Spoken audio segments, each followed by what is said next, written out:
Last हो गया, खत्म। जैसे हो गया जी। जैसे आपने प्रश्न किया था कि इसके बारे में,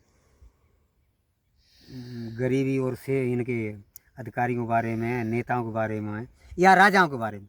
तो पहले कुछ राजा ऐसे थे कि देश को उन्होंने बहुत चमकाया, देश को बहुत चमकाया।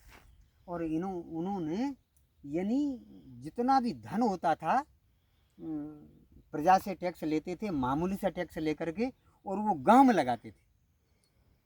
पानी का इंतजाम है, कुछ और सारे इंतजाम बहुत सारे उस जमाने में। समस्या क्या है, पानी की थी, तो कुआं तालाब खुदवाते थे और बगियां लगवाते थे, पेड़ पौधा लगवाते थे।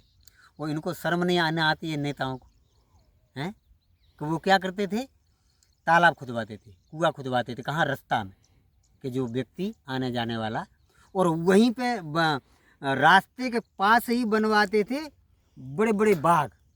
कैसे, फलदार बाग लगाते थे, बड़े बड़े बाग, थोड़े बहुत नहीं, कि कितनी भी गर्मी हो आप उस बगिया में अंदर चले गए, समझो आप एसी के अंदर बैठे हो, ठीक है।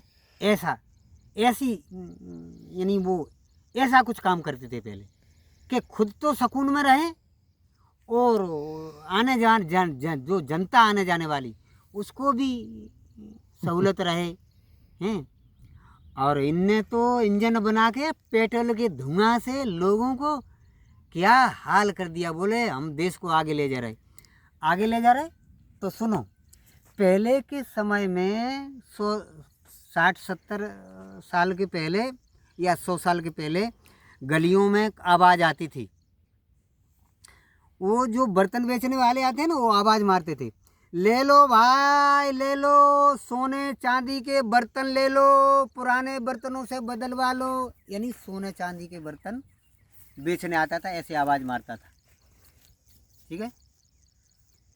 तो फिर साहब आए ने कुछ समय के बाद क्या हुआ, थोड़ा बदला हुआ, समय बदला हुआ ना, तो कुछ और राजा आए, और कोई उनके बाद फिर दूसरी पीढ़ी आई राजाओं की। तो फिर आवाज़ क्या आई गलियों में कि ले लो भाई कांसे और पीतल के बर्तन बदलवा लो। और राजाओं ने बोला कि हम देश को आगे ले जाएंगे।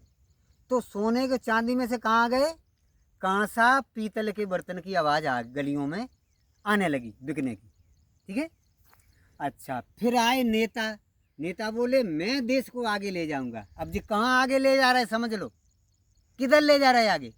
तो फिर आवाज़ गलियों में क्या आने लगी कि ले लो भाई फटे पुराने चप्पल बाल्टी प्लास्टिक की, बदलवा लो चप्पलें पुरानी। नेताओं ने ये किया, बताओ साहब, इनको शर्म नहीं आती है, नेताओं ने ये किया हैं। कहाँ सोने चांदी के बर्तन बिकते थे गलियों में, हैं। उसके बाद की पीढ़ी राजाओं ऐसे आए बड़े होशियार, बोले हम देश को आगे ले जाएंगे, तो कहाँ से पीतल पे आ गए। और नेता बोले कि अरे मैं देश को आगे, कहाँ आगे मालूम, सर्वनाश करने के लिए आगे। ये इन्होंने तो प्लास्टिक के चप्पल और बाल्टी की आवाज़ आने लगी। अब बचा क्या, कुछ नहीं बचा। अब कुछ नहीं बचा लोगों के पास, कुछ भी नहीं बचा। इन्होंने पूरे देश को बर्बाद कर दिया है। और अगर पब्लिक नहीं जागी तो आगे जो हमारी आने वाली नस्ल है, पीढ़ी है ना, वो इसकी बहुत बुरी दशा होगी।